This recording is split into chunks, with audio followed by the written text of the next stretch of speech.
What is going on, ladies and gentlemen? Welcome to the 2 Feet on the Ground Gravity Podcast. I am one of your hosts, Chris.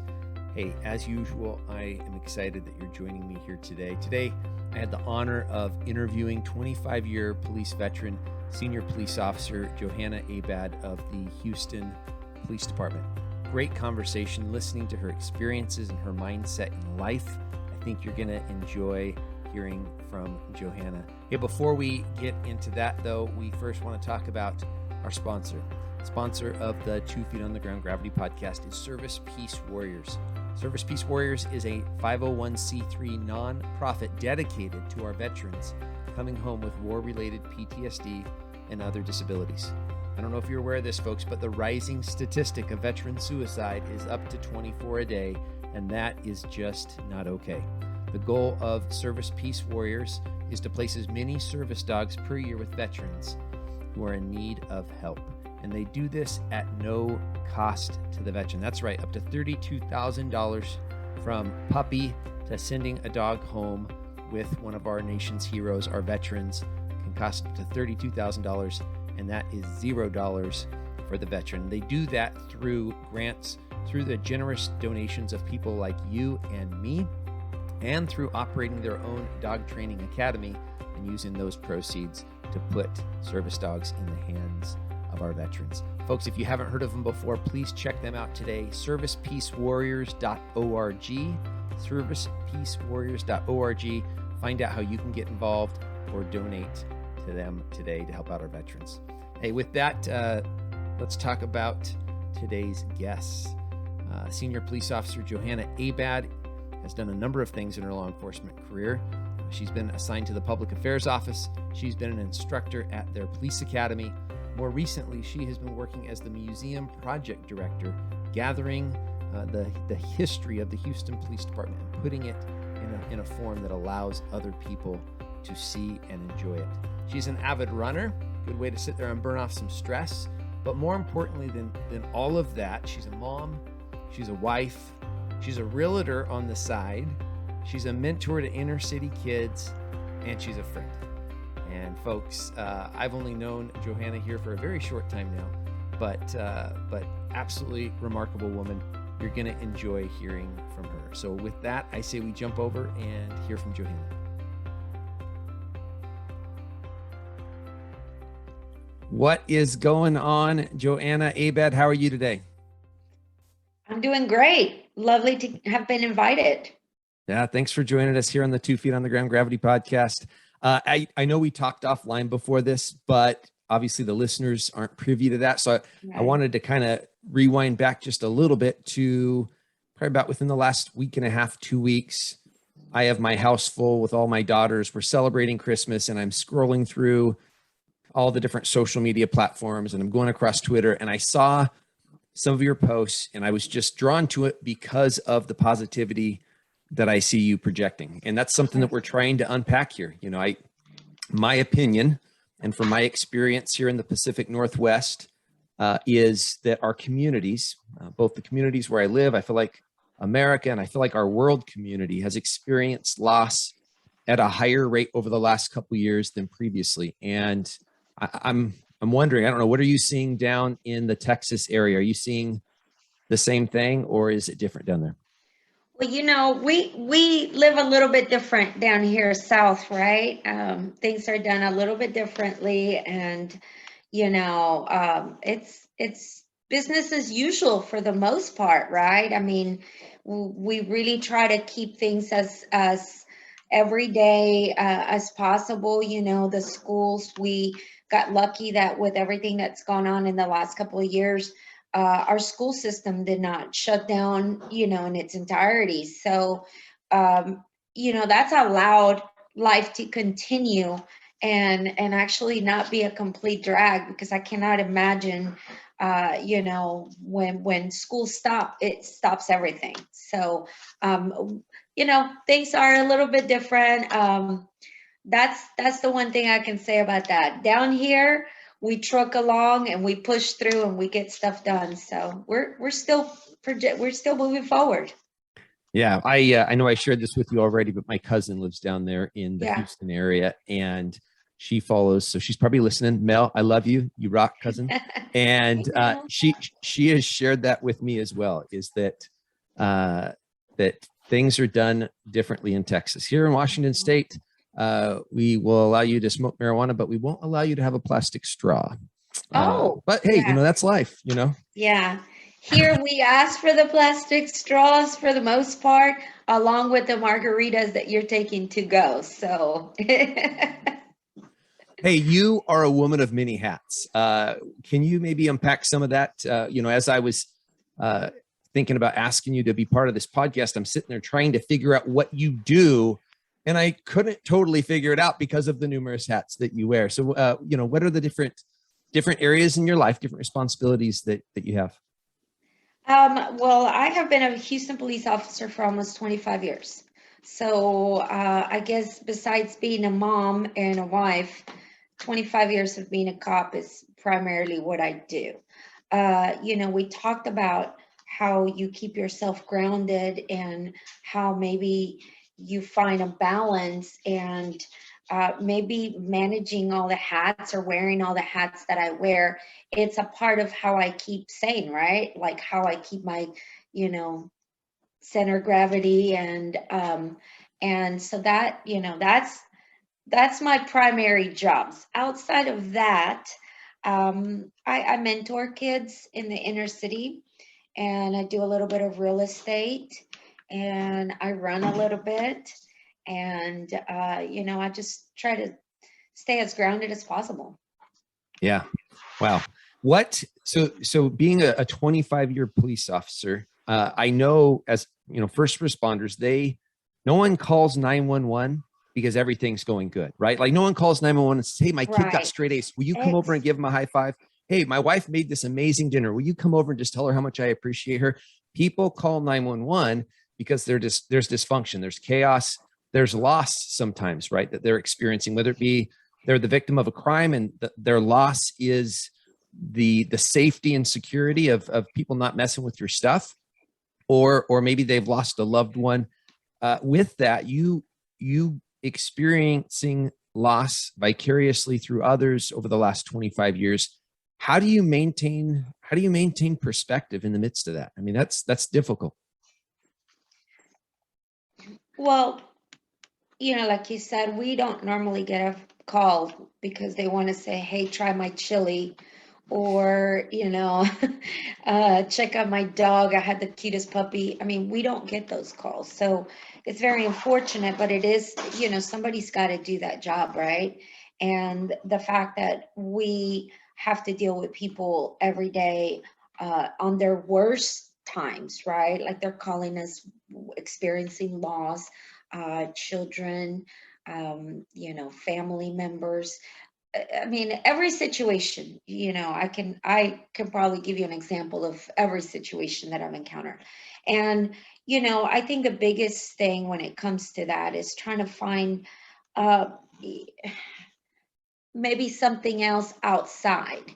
And and that's what I was telling you earlier, finding those projects that bring you happiness outside of what you're doing. When you go to work, you're a professional, right? You can't come to somebody's call, somebody's help, and be a basket case. You really have to come in and be the level-headed person that you've been hired to be. You have to come in with all the training that you've been exposed to, and you have to come as, you know, raw, basic, ready to help, put others in front of really yourself a lot of times. Um, I, they say it takes a special person to do these kind of jobs. It does, because if you cannot step in and, act, you can't do this job.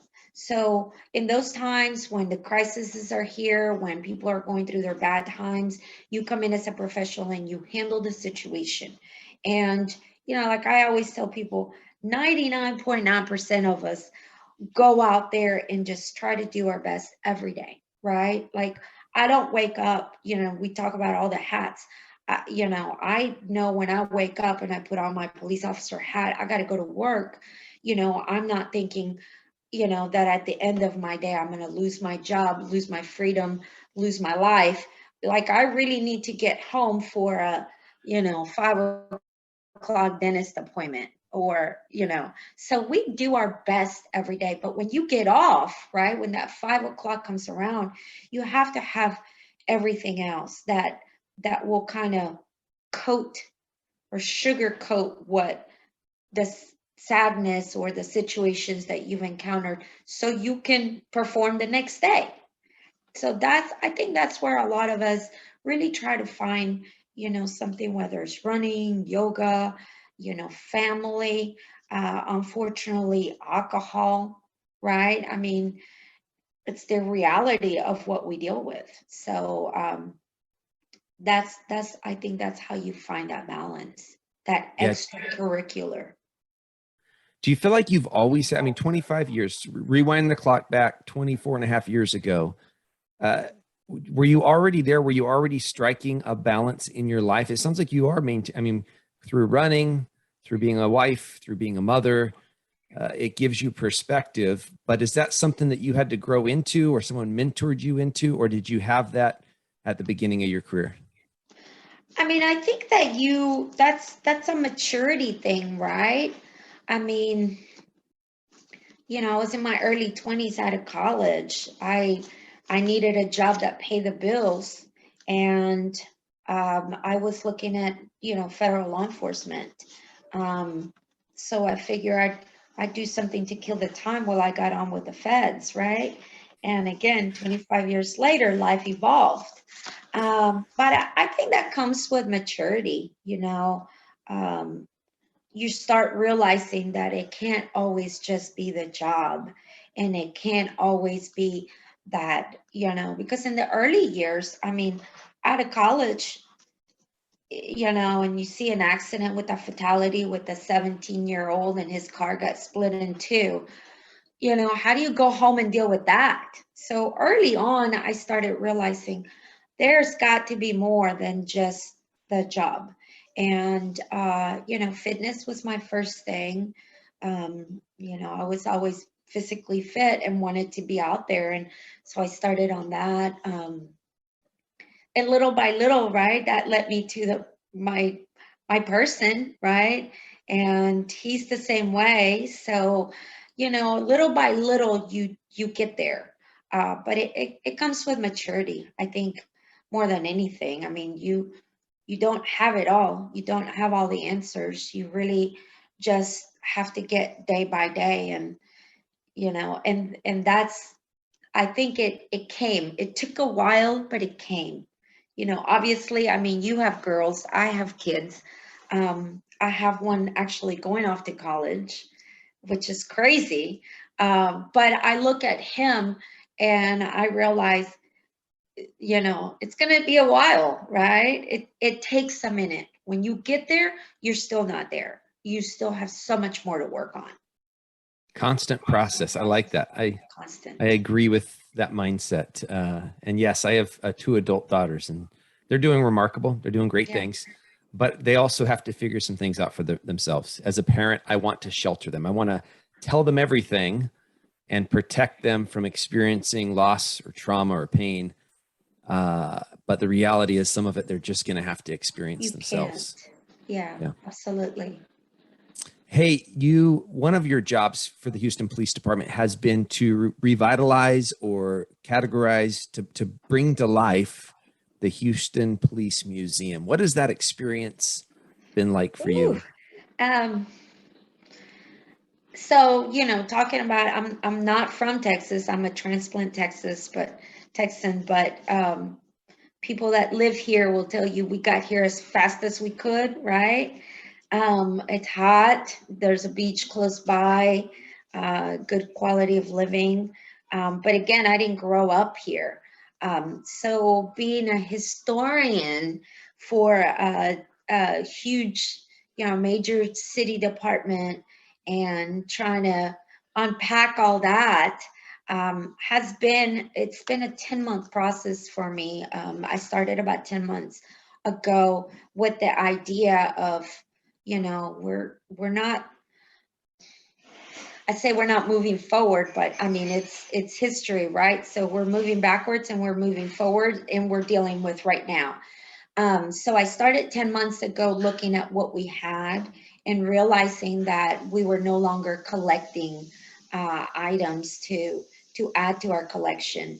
And that's happened because, there's not been anybody interested in the position for a while. So I said, let me run with it. Let me work with what we have and let me try to see what we can keep adding to our collection. Um, so 10 months of learning history and kind of realizing that, it's a lot, but it's fantastic really to see um, this stuff that we're uncovering every day. I mean, I can say we have I have kind of like a library, right? So it's a huge room, and now I have volunteers that work with me, but they come in and we basically we pull a box off the shelf, we open the box, and every day it's a treasure. It's stuff that nobody's seen. Um, the items were put in the boxes, prior to 20 years ago. And, nothing was digital back then. So there's notes on little index cards of what's in the boxes, but nobody really knows, right? So now I open the box and we scan, we digitize, we photograph, and we put it into our database. So now we're trying to, come up with something digital that that our future generations can actually look at. Because, like for me, we all open stuff and it's a treasure every day. That's what that's like. It's like Christmas every day, opening up and finding, police officers badge from, 1910, a pistol that was, from the 1800s, and it was donated by, 70 years later by another member into the department, and now we have it. I mean, so many things, so many things. Yeah, I loved on Twitter. I saw you post a number of times, "My heart be still," and it was some new treasure that you had uncovered. I also loved. I saw you do a post, and this wasn't the only one, but there was one where you talked about Bratton and Conley, and they had come in, and I don't know if they were helping you identify stuff that you found, or if they were just sharing story with you. Tell me about the significance of some of these. I'm assuming retired police officers coming Oh my back and goodness. telling the story. So now I get invited. Okay, in my 25-year career, being out in the street and being out, at headquarters and now being at the museum, now I get invited to like the retiree breakfast, right? So I love meeting these guys that have the wealth of knowledge that, I mean, they can sit there and tell you, oh my God, this is what I remember this day. And so Brad and Conley are legendary for us.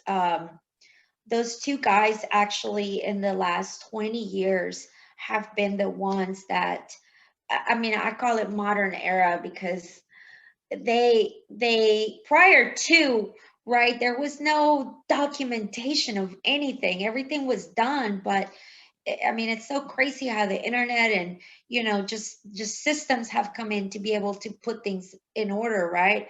But with before Bratton and Conley, I'm not sure how it was done, but when they came in, their job was to basically piece apart every officer involved shooting and, you know, break it apart, discuss it, create training to assist us to get better for the next time, deal with officers' issues. So, I mean, like these guys, they go back to 20 years and they remember every scene. They remember every, situation. It's really unreal the amount of knowledge. And when they go, right, like the new generation that has come in with different training, there's something to be said for those 30 or 40-year officers that just have that gut feeling and that just know something doesn't look right, or we are not doing it right, we need to change. The new guys come in and it's almost a more robotic, right, sense of doing things, and maybe not so much common sense that, now we're having to bring people like me back into the academy to teach some of that common sense, to teach some of um, that back of your neck hairs that stand up.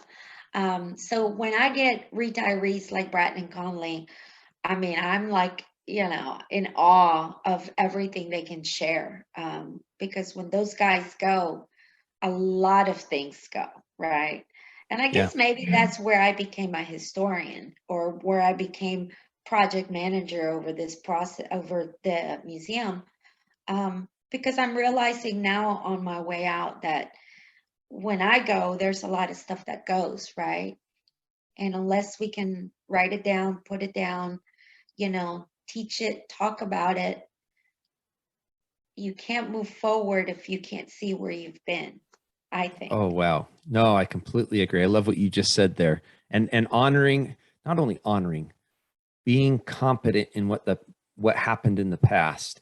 I think we take for granted, and I can't, I don't know this to be true for you, but I would assume that maybe you take for granted how much you know. It's just common right now, right? Being a 25-year cop, mom, wife, sister, all the roles you play in your life, you have experiences that have shaped who you are today. Right. And that's why I love mentoring. I love, you touched on that a little bit ago, talking about inner city youth, and now you just did again in reference to going back to the police academy. And yeah, you're teaching, you're instructing, but you're mentoring them to Right. equip them with those experiences that you had that have given you both that spidey sense or that instinct, right? Where you Yeah. see something and you know this isn't right. I need to investigate this more and figure out why it isn't right. Um, if we could shift there, you picked the Boys and Girls Club. That's the organization that you do some youth mentoring with. Why the Boys and Girls Club? What grabbed? How did that grab your focus? Well, primarily because it's an organization that the Houston Police Department works with. Um, many years back, um, or even before, when I first moved or when I first moved to the United States, um, my family were immigrants, right? So there was a lot of us with very little. And so I have always felt that there were people along my path that were able to show me, hey, you can get out, you can go to school, you can do this, be those examples. And it's funny because I've gone back and tried to find some of these people in my adult life, and have come across, a dear high school principal that, I've looked for her and found her. But people are instrumental in shaping your life, right? And I'd say the Boys and Girls because we had that easy contact with the police department, but also because a lot of them they're like me, right? Like my husband, he'll tell you, I didn't understand why she went all the time, and now he goes, right? Like he likes seeing the kids during Christmas. He realizes how much just positive interaction is needed, right? Um, Especially with immigrant kids. Um, their parents are here to make a living, and there's usually very, low income in some of these areas, and the parents are not available. So when I show up on a Monday evening or a Thursday evening with, you know, vanilla wafers and, Fantas, sodas, it's like, yes, Miss Abed's here, right? Or Officer Abed's here. They, it's that connection, right? Like the kids are like, man, you missed Monday. What happened Monday? Like they actually miss you. You become a, a, an important part in their lives, even just to have that interaction, that one-on-one. So yeah, I just feel like it's a good way to give back, maybe, right? Yeah. What I hear you saying is life change. That's something that resonates with me. I want to impact other people's lives and positively change their life. Not the way I think they need to change it necessarily, but Right, just right, help them along their path in maturing and working towards whatever goals they have. And those are organizations that I'm attracted to. Is organizations that I see changing other people's lives. Uh, right. and in the process, our lives are changed. As we volunteer, as we give, as we engage other human beings and show love and compassion and respect, it changes who I am. And that was Yeah. something that you spoke about recently on your Twitter feed. You talked about someone that has, trying to think of the right word. It was just that affirmation you said. I can't remember the exact word, but you talked about a teenager that you had been engaging and his mom dying of cancer. Can you tell me about that? Um, I think my post was uh the biggest validation of my career came when this child came to me and was very thankful for our friendship, right? Like not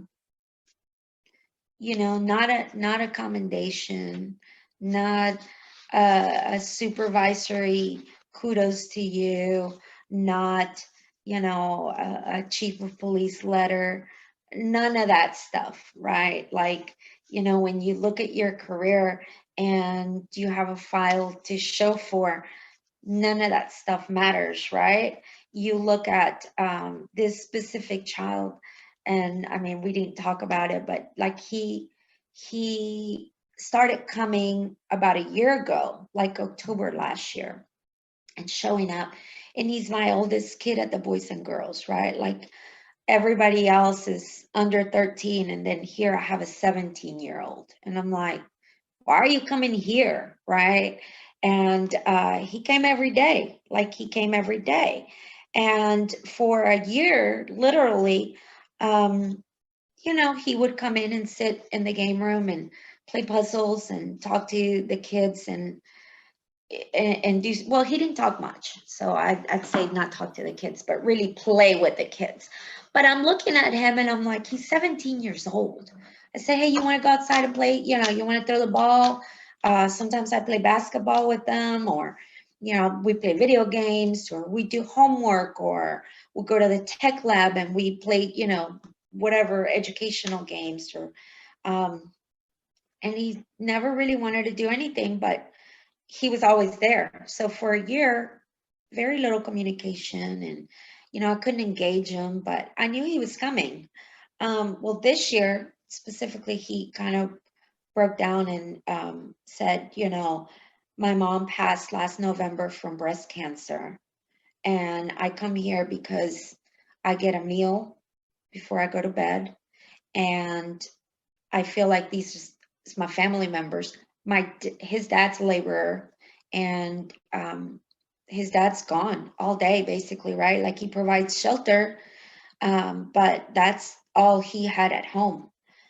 So in his mind, his mom, his person of safety was gone, and he got to see me weekly, right? And no, that was a huge, huge validation for me. On this day, he came out and said, I'm very thankful for you because you've been my constant. And these little kids, I don't have family, so they're my siblings, right?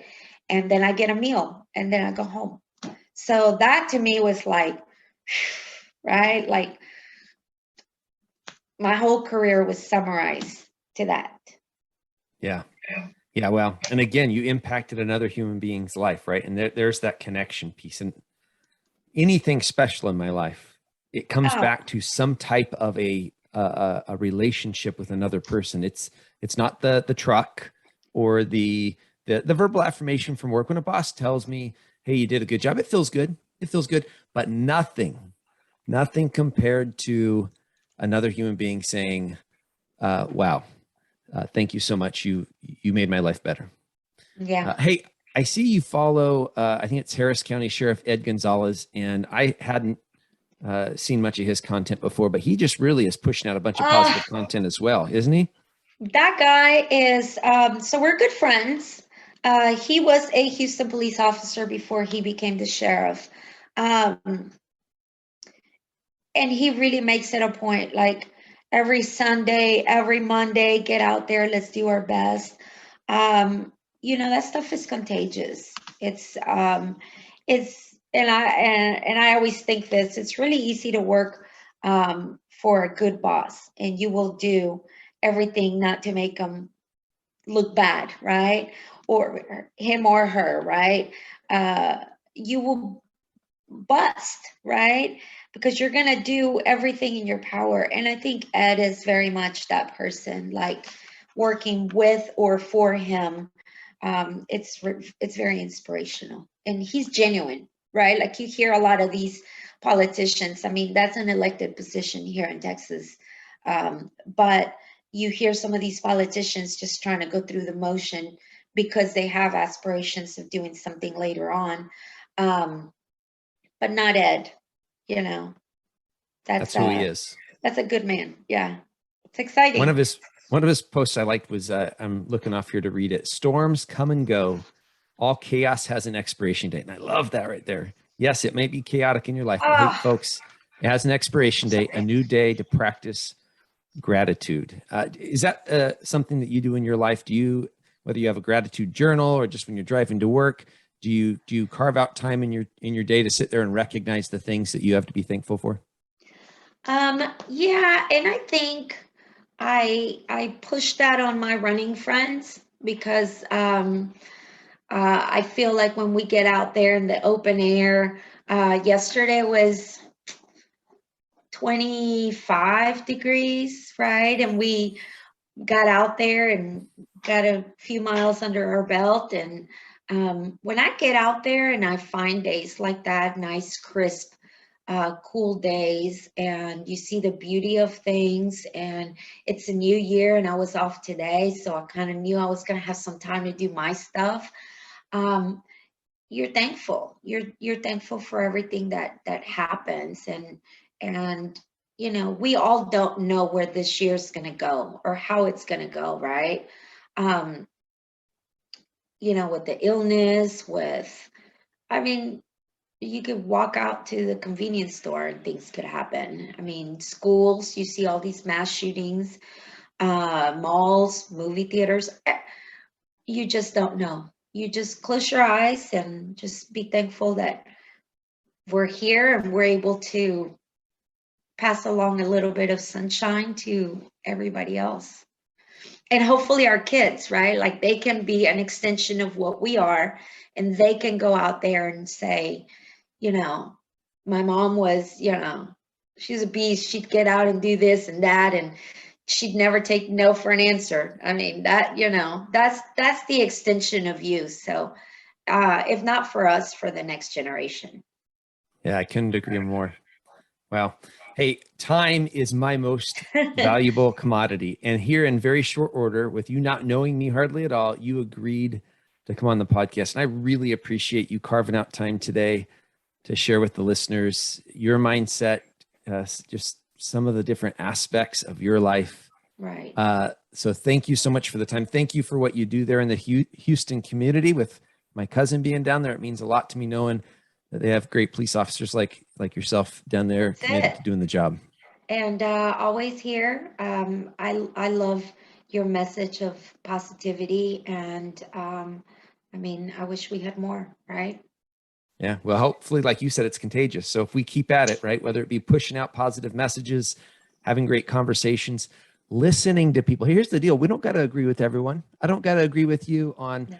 religion, on politics. We can just sit there and relate as parents and have a connection there, right? And then maybe we'll listen to each other on the stuff we disagree with. But boy, I definitely want us as a country, as a world community, to start listening more to each other. Yep. That's a great one. Thank you, Awesome. Chris. Thank you so much for reaching out, right? Like who would have connected you and I on two opposite sides of the country, right? But I love the idea that you reach out to people and you try to put this message out. So I appreciate you. You're welcome. Thank you. Well, what did you think, ladies and gentlemen? I hope you enjoyed hearing from Johanna Abad as much as I enjoyed interviewing her. Great perspectives in life and what it's taken for her to have a 25-year career with Houston Police Department. Hey, we want to hear from you. How are we doing here on the 2 Feet on the Ground Gravity podcast? Jamie and I are always trying to improve Marriage Mondays and then these weekly interviews with other guests. There's different ways you can communicate back with us. If you're listening to this on an Apple podcast platform, you can rate and review us. That helps us out. It makes our podcast more viewable to other listeners. Whether you're watching this on YouTube or listening on another platform, you can like, you can share, you can leave comments. You can shoot us an email at chris@gravityct.com and let us know how we're doing. Give us ideas for topics for Marriage Mondays or future guests for the interviews. Ladies and gentlemen, we only get to live this life once. Go and love on and take care of the people that you have in your circles. Take care.